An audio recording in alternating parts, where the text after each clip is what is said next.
Hi friends second ஐசன் அப்படியே சொன்னிக்கு இந்த வீடியோவில் the greatest of all time படத்துக்கான அப்படி தான் பார்க்க போகிறோம். The greatest of all time படத்துக்கான ஃபர்ஸ்ட் சிங்கிள் விசில் போடு, செகண்ட் சிங்கிள் சின்ன சின்ன கண்கள், தேர்ட் சிங்கிள் ஸ்பார்க் சாங். இந்த 3 சாங்க்குமே பெரிய அளவில் பாசிட்டிவ் ரெஸ்பான்ஸ் கிடையவும் செய்யாது.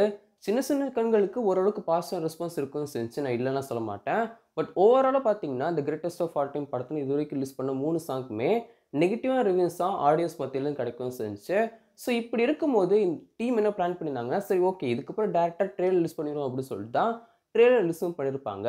ஸோ இதுக்கப்புறம் சாங் எதுவும் ரிலீஸ் பண்ண மாட்டாங்க அப்படின்னு சொல்லிட்டு தான் ஃபஸ்ட்டு நம்மளுக்கு அப்டேட் கிடைக்கும் செஞ்சு. ட்ரெய்லரோட ஸ்டாப் வந்து பண்ணிடுவாங்க. அதுக்கப்புறம் டேரெக்டாக படம் தான் அப்படின்னு சொல்லிட்டு அப்டேட் கிடைக்கும் செஞ்சு. பட் இப்போ வெங்கட் பிரபு அஃபிஷியல் ஷேரும் பண்ணிட்டாரு. ஒரு ஸ்பெஷல் சாங் இன்னும் கொஞ்ச நாட்களில், இன்னும் 2-3 நாட்களில் வரப்போகுது அப்படின்னு சொல்லிட்டு அவர் அஃபிஷியலாகவே ஷேரும் பண்ணிட்டாரு ஒரு ப்ரெஸ் மீட்டில். ஸோ வந்து எந்த ஒரு சேஞ்சும் வந்து கிடையாது. இன்னும் 2-3 நாட்களில் the greatest of all time படத்துக்கான 4th சிங்கிள் வரந்து போகுது. என்ன கேட்டிங்கன்னா 4th சிங்கிள் என்னைக்கு வரதுக்கு வாய்ப்பு இருக்குது அப்படின்னு சொல்லி பார்த்தீங்கன்னா, அதுவுமே ஆகஸ்ட் 31 வரதுக்கு அதிகமான சான்ஸ் இருக்குன்னு செய்யுது. ஏன்னா ஆகஸ்ட் 31 நம்ம யுவன் சங்கர் ராஜாவோட பிறந்த நாள். ஸோ அன்னைக்கு வரதுக்கு அதிகமான சான்ஸ் இருக்குன்னு செய்யுது. முக்கியமாக இந்த ஒரு சாங் யாருக்கான சாங்காக இருக்க போகுது அப்படின்னு சொல்லி பார்த்தீங்கன்னா, ஆப்வியஸ்லி விஜய் சார் இருக்கவும் செய்வார். பட் இந்த ஒரு சாங் எப்படி இருக்க போகுது அப்படின்னு சொல்லி பார்த்தீங்கன்னா, ஒரு குத்து சாங்காக இருக்க வந்து போகுது. அண்ட் இந்த ஒரு சாங்கில் தான் த்ரிஷா மேமுடைய கேமியோ அப்பியரன்ஸ் இருக்க வந்து போகுது.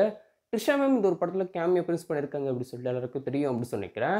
இந்த ஒரு படத்துக்கான ஷூட்டிங் போயிட்டு இருக்கும்போது அப்டேட் தான் கிடைக்கும் செஞ்சு. ஸோ அவங்களுக்கும் த்ரிஷா மேமுக்கும் விஜய் சாருக்குமான சாங்காக தான் இந்த ஒரு 4th சிங்கிள் இருக்க வந்து போகுது. ஸோ அந்த ஒரு 4th சிங்கிள் தான் கூடிய சீக்கிரம் ரிலீஸும் பண்ண போகிறாங்க.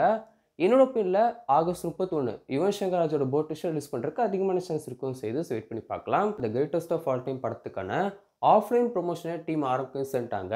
முக்கியமாக இந்த ஒரு படத்துக்கான ஹிந்தி ப்ரொமோஷன்லாம் ரொம்ப சூப்பராக வந்து போயிட்டுருக்கு. மெட்ரோலாம் ஸ்டிக்கர்லாம் வந்து பண்ணி சூப்பராக ப்ரொமோஷன் பண்ணிட்டுருக்காங்க ஜி ஸ்டுடியோஸ். ஸோ அந்த ஒரு பக்கம் அப்படி ஒரு ப்ரொமோஷன் போயிட்டு வந்துருக்கு. தமிழ்நாட்டிலுமே இந்த ஒரு படத்துக்கான பேனர்லாம் வைக்க வந்து ஆரம்பிச்சிட்டாங்க. முக்கியமாக இன்னைக்கு ஒரு சில எக்ஸ்க்ளூசிவான ஸ்டில்ஸ் வச்சு ஒரு பேனருமே இந்த ஒரு பிக்கில் நீங்கள் வந்து பார்த்துட்டு இருக்கீங்க இல்லையா? ஸோ இதையுமே தியேட்டரில் வைக்க வந்து ஆரம்பிச்சிட்டாங்க. அண்ட் ஆஃப்லைன் ப்ரொமோஷன் ஆரம்பிக்கன்னு சொல்லிட்டாங்க. ஸோ ஆன்லைன் ப்ரொமோஷன் எப்போ ஆரம்பிக்க போகிறாங்க அப்படின்னு சொல்லி பார்க்கும்போது, இன்னும் 2-3 நாட்களில் ஆரம்பிக்க போகிறோம் அப்படின்னு சொல்லிட்டு பிரசாந்த் சார் அஃபிஷியல் ஷேரும் பண்ணிட்டாரு. ஸோ ஆன்லைனில் பிரசாந்த் சாரோட இன்டர்வியூ ஆகட்டும், பிரபுதேவா சாரோட இன்டர்வியூ ஆகட்டும், விபியோட இன்டர்வியூ அப்படின்னு சொல்லிட்டு வரிசையாக இன்னும் 2-3 நாட்களில் வரந்து போகுது. கிரேட்டஸ்ட் ஆஃப் ஆல் டைம் படத்துக்கான புக்கிங் பற்றி தான். தமிழ்நாட்டில் இந்த ஒரு படத்துக்கான புக்கிங் என்னைக்கு ஆரம்பிக்க போகிறாங்க அப்படின்னு சொல்லி பார்த்தீங்கன்னா, வர 31 இந்த ஒரு படத்துக்கான புக்கிங் ஆரம்பிக்க போகிறாங்க தமிழ்நாட்டில். சனிக்கிழமை the greatest of all time படத்துக்கான புக்கிங் தமிழ்நாட்டில் ஆரம்பிக்க போகிறாங்க அப்படின்னு சொல்லிட்டு அப்டேட் கிடைக்கும் இருக்கு. அண்ட் ஓவர்சீஸில் இந்த ஒரு படத்துக்கான புக்கிங் ஏற்கனவே ஆரம்பிச்சுட்டாங்க. ரொம்ப சூப்பராக போயிட்டு இருக்கு. ஒரு சில கண்ட்ரீஸில் இன்னும் கூடிய சீக்கிரம் வர 29 ஆரம்பிக்க போகிறாங்க அப்படின்னு சொல்லிட்டு அப்டேட் கிடைக்கும் இருக்கு. அது மட்டும் இல்லாமல் ஓவர்சீஸ்க்கான சென்சார் ஒர்க்குமே முடியும்னு சொல்லிச்சு. கண்டெய்ன்மென்ட் டெலிவரி பண்ணிட்டாங்க அப்படின்னு சொல்லிட்டு அப்டேட் கிடைக்கும் இருக்கு.